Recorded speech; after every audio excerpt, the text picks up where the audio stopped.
Bem-vindos ao quarto tópico da segunda unidade da disciplina de Técnica Dietética. Nesse tópico, falaremos a respeito das proteínas, que compreendem ali o terceiro nível da pirâmide alimentar. O Guia Alimentar de 2008, ele recomendava uma porção para o grupo das carnes e ovos, uma porção para o grupo das leguminosas e 3 porções para o grupo do leite e os derivados do leite. No novo guia, a recomendação é fazer dos alimentos in natura e minimamente processados a base da alimentação.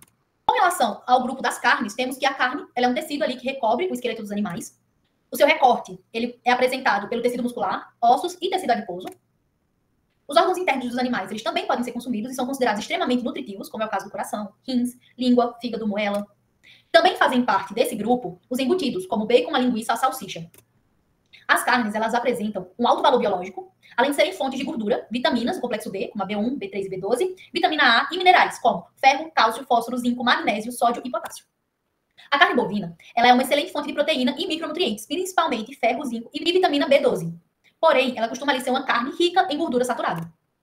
Em excesso, ela pode proporcionar o desenvolvimento de doenças cardiovasculares e outras doenças crônicas. Outras carnes utilizadas na alimentação humana são aves, e aí temos o frango, peru, pato, marreco, ganso, fazão, codorna, leitão, porco ou suíno, pescado, tanto de água doce quanto de água salgada, crustáceos, camarão, caranguejo, siri, moluscos, polvo, lula e ostras, quelônios, tartarugas. Durante a cocção, a carne ela costuma perder até 30% de sódio e potássio, 20% de cálcio e ferro e 10% de proteína. Nunca mais que isso. No momento de comprar carne, devemos observar algumas coisas, como as condições sanitárias e higiênicas, tanto da carne quanto do local. E aí, para a carne, devemos observar se a cor ela é uma cor vermelho vivo, se o odor ele é um odor característico da carne fresca, né, da carne, ela apresenta ali um odor estranho. Se ela apresentar um odor forte ou desagradável, se a sua coloração ela for acinzentada ou esverdeada, essas carnes elas não devem ser adquiridas. A carne, ela também pode ser obtida congelada. Podemos obter também a carne congelada, porém, uma vez descongeladas, essas carnes elas não devem ser recongeladas novamente. As carnes suínas, elas devem apresentar coloração rosada, serem firmes e possuírem ali uma gordura branca e consistente. Já os pescados, eles devem ser recebidos em temperatura de 3 graus Celsius ou de acordo com o fabricante. Terem olhos brilhantes e salientes, escamas firmes e bem aderidas, além de ter uma carne resistente à pressão dos dedos. No pré-preparo da carne, alguns cuidados eles devem ser tomados visando ali a maciez, como é o caso de uma ação mecânica, a partir da utilização de um batedor de carne ou um equipamento que possui ali várias lâminas que vão perfurar essa carne. Ação enzimática, usando ali amaciantes naturais como a papaína do mamão. A papaína do mamão, ela confere ali à carne uma maior sofisticação em relação à maciez. A bromelina do abacaxi, ela se sobressai no que diz respeito ao sabor. Ou o uso de enzimas industriais, que vão promover ali a desorganização estrutural da fibra. Gente, uma observação. Muitas pessoas, elas reclamam de não ter aula prática. Só que muita coisa que aprendemos aqui, tanto aqui quanto nos livros, né, enfim, podemos colocar em prática na nossa casa. Podemos muito bem pegar uma carne dura, certo? E utilizar, por exemplo, o suco de abacaxi e ver como que ocorre o processo de amaciamento dessa carne. Eu falo isso porque na graduação que eu fiz, fizemos um experimento desse, não precisamos de nada muito elaborado para fazer, é só um liquidificador, bater o suco, né, formar aquele suco, um saquinho pra gente conseguir colocar a carne e deixar um tempo. Gente, é muito rápido, juro, muito rápido. Se você deixa passar, por exemplo, 3 minutos, passou de 3 minutos, a carne ela desmancha, literalmente. Então, se você tiver curiosidade, faça esses experimentos em casa, sabe? Amaciamento em excesso resulta em uma carne de textura friável. O amaciamento ele também pode ser por ação química. Carnes submersas em temperos com vinagre ou vinho, elas ficam mais macias. Isso ocorre pela hidrólise das proteínas em virtude do pH ácido, havendo ali uma maturação natural, conferido pelo ácido acético. O fatiamento da carne para bifes, ele deve ser feito no sentido transversal. Cortar a carne no sentido da fibra deixa ela dura após a cocção. A melhor forma para preparar carnes que apresentam maior concentração de gordura são assada, grelhada ou refogada. Cortes com menos gordura, eles podem ser utilizados em preparações como ensopados. Para carnes de aves, recomenda-se que sejam consumidas sem a pele. Os cortes com maior concentração de gordura, eles são sobrecoxa, a coxa e a asa.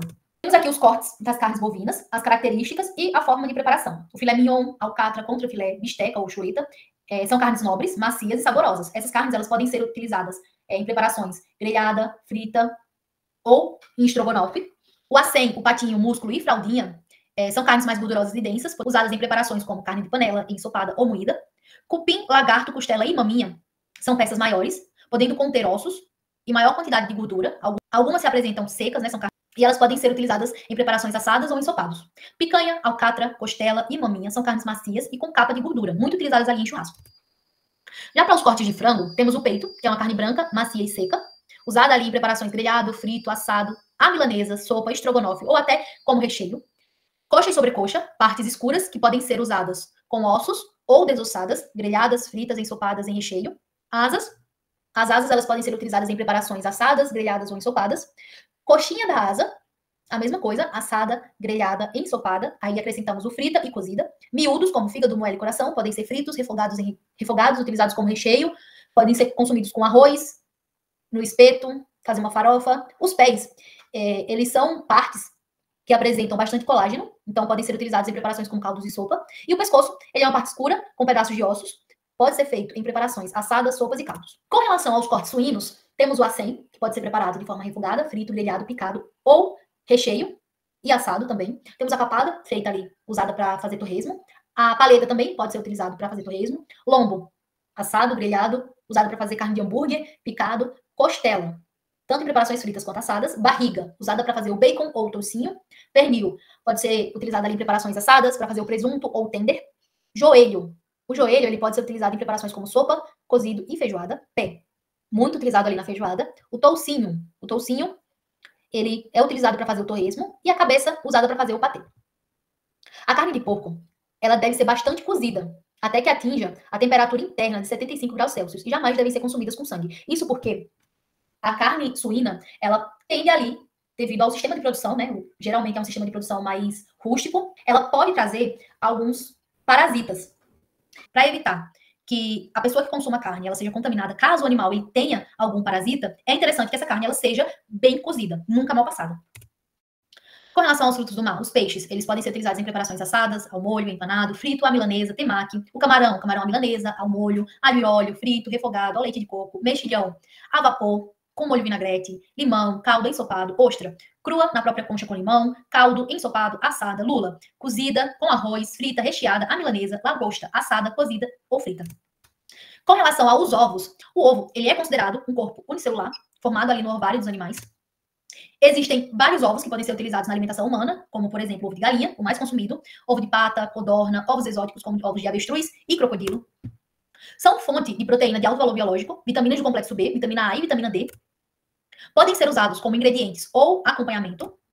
Os ovos eles podem ser conservados de 2 a 4 semanas a 5 graus Celsius, desde que protegidos do sol e do calor. Existe também o ovo líquido, que é aquele ovo que é pasteurizado, envasado em saco plástico e colocado ali em câmaras frigoríficas. Essas câmaras elas têm temperatura variando entre 0 e 4 graus Celsius.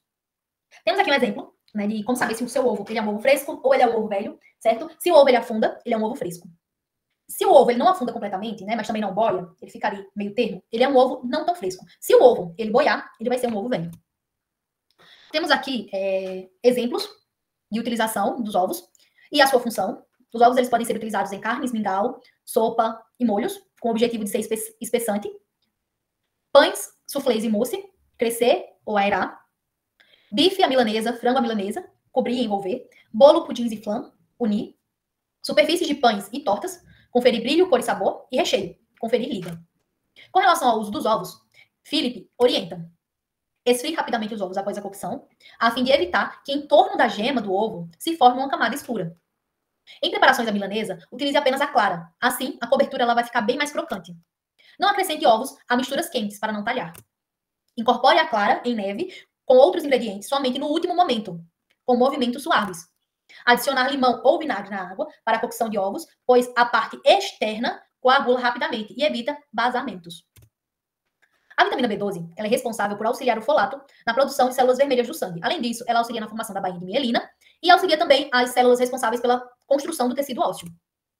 Sua absorção ela varia de 42% a 89%, vai depender muito do tipo de carne. A B12 proveniente de ovos apresenta baixa taxa de absorção, menor que 9%, além da necessidade de um fator intrínseco para que ela seja absorvida. O zinco ele é um mineral importante para que ocorra a síntese do M da hemoglobina. Além disso, ele auxilia o pâncreas em funções digestivas. O ferro, ele auxilia no transporte de oxigênio, feito ali pela hemoglobina nos eritrócitos, no sangue, e também pela circulação, pelo transporte de oxigênio através da mioglobina no músculo. Sua biodigestibilidade, ela varia de 15% a 25%, e sua absorção, ela pode ser inibida por quelação. Lembra daquela questão dos fatores antinutricionais que impede a absorção? É justamente por causa disso. Os minerais, eles sofrem quelação, e isso impede que sejam absorvidos. Então, quais os fatores antinutricionais que podem fazer isso? Exemplo, carbonatos, oxalatos, fosfatos, fitatos e até o cálcio. Chá e café ingeridos durante a refeição podem reduzir a absorção de ferro em até 50%. A microbiota intestinal e a vitamina C podem auxiliar na absorção desse mineral. Com relação às leguminosas, que também fazem parte ali do grupo das proteínas, são grãos contidos ali em vagem. Por serem contidos em vagem, eles podem ser classificados tanto quanto leguminosas e podem também ser classificados como grãos. Os principais representantes desse grupo são o feijão, o mais comum, a soja, a ervilha, lentilha, grão de bico, a fava, tremoços e amendoim. Os grãos, no geral, eles possuem 50% de amido, 23% de proteína e de 2 a 5% de fibra. Isso só não se aplica para a soja. A soja é a única leguminosa que apresenta ali 40% de proteína na sua composição. As leguminosas, elas são ricas em minerais, como zinco, ferro, potássio e vitaminas de complexo B. Apresentam proteínas de baixo valor biológico e glicídios. Devem fazer parte ali do cardápio, principalmente de pessoas veganas e vegetarianas. Esse grupo ele também apresenta fatores antinutricionais, como inibidores de tripsina, fitatos, polifenóis, oligosacarídeos, rafinose e celulose. Alguns cuidados tomados ali na hora de preparar esses alimentos. O tratamento térmico, após 60 minutos a 100 graus Celsius, ele inativa 90% dos inibidores de tripsina. Fitatos e polifenóis se ligam a minerais, como o ferro e o zinco, tornando-os indisponíveis para absorção, e aí entra aquela ação. O consumo de alimentos fonte de vitamina C facilita a absorção de ferro e impede que ele se ligue a inibidores, aumentando sua biodisponibilidade. A técnica de remolho, ela proporciona a eliminação de grande parte dos taninos e oligosacarídeos rafinose, causadores ali das flatulências. A combinação do feijão e arroz na proporção 1:2, ou seja, 1 de feijão e 2 de arroz, favorece a recomendação diária de proteína e metade do consumo energético recomendado para um adulto. Para realizar a técnica de remolho, você deve cobrir o grão com água potável, deixar o utensílio tampado na geladeira por no mínimo 12 horas e ir trocando aquela água pelo menos 2 vezes ali durante esse período. No recebimento das leguminosas, devemos observar, para leguminosas embaladas, data de validade, se elas são isentas de corpos estranhos e mofo, para leguminosas frescas, a textura e coloração, e se são livres de insetos e larvas. No armazenamento, essas leguminosas elas devem ser armazenadas em local com temperatura ambiente, seco e arejado, sem contato com luz solar. Durante seu preparo, as leguminosas secas, elas absorvem água. Excesso, ele proporciona às leguminosas a maciez, além de aumentar o sabor e a digestibilidade. Para sua cocção, pode ser empregado calor seco ou úmido. O amendoim é a única leguminosa que ele só pode ser submetido ao calor seco, por ter baixa concentração de amido e alto teor de gordura. Existem estratégias que reduzem ali o tempo de cocção, como, por exemplo, deixar o grão de molho por algumas horas antes do cozimento, cozinhar usando panela de pressão. Panelas comuns, utilizadas ali para cozinhar, dura de 2 a 3 horas cozinhando o feijão. Já se utilizarmos a panela de pressão, esse tempo ele é reduzido para 20 a 30 minutos. A quantidade de água, ela vai variar muito de acordo com o tipo de leguminosa, né? E aí, por exemplo, lentilha, ervilha seca e feijão branco, utilizamos 4 xícaras de água para 1 xícara do grão. Outros fatores como período de armazenamento, temperatura e umidade, variedade da leguminosa, presença de minerais na água do cozimento, podem dificultar a cocção do grão, aumentando seu tempo de cozimento. Preparar o feijão utilizando cebola, alho, louro, salsinha, cebolinha, pimenta, coentro e outros temperos naturais pode ser considerado uma estratégia para reduzir a quantidade de óleo e sal utilizado na preparação. Cozinhar o feijão com outros alimentos como cenoura, vagem ou abóbora acrescenta ali sabor e aroma à preparação. Alternar o tipo de feijão consumido pode ser considerado uma estratégia para ampliar a ingestão de nutrientes. Em relação ao queijo, leite e derivados, podemos encontrar nesse grupo alimentos minimamente processados, como o caso do leite de vaca pasteurizado, coalhada e iogurte natural, alimentos processados como queijos e alimentos ultraprocessados, no caso aqui os iogurtes industrializados. O leite, ele é um alimento rico em proteínas, lactoalbuminas, lactoglobulinas e caseína, carboidrato, lactose, lipídios e vitaminas, principalmente a vitamina A, além de minerais, como principalmente o cálcio. Com relação aos tipos de leite, vamos ter leite pasteurizado tipo A, B e C, leite pasteurizado HT, leite semidesnatado, leite desnatado, leite em pó, leite evaporado, leite fermentado, leite condensado, leite modificado, leite sem lactose, e aí é para os intolerantes. E a partir do leite, podemos fazer outros produtos, como manteiga, creme de leite, o queijo. Dependendo da temperatura, o tratamento térmico, ele pode alterar o teor de nutrientes presente ali no leite e afetar a digestibilidade da proteína.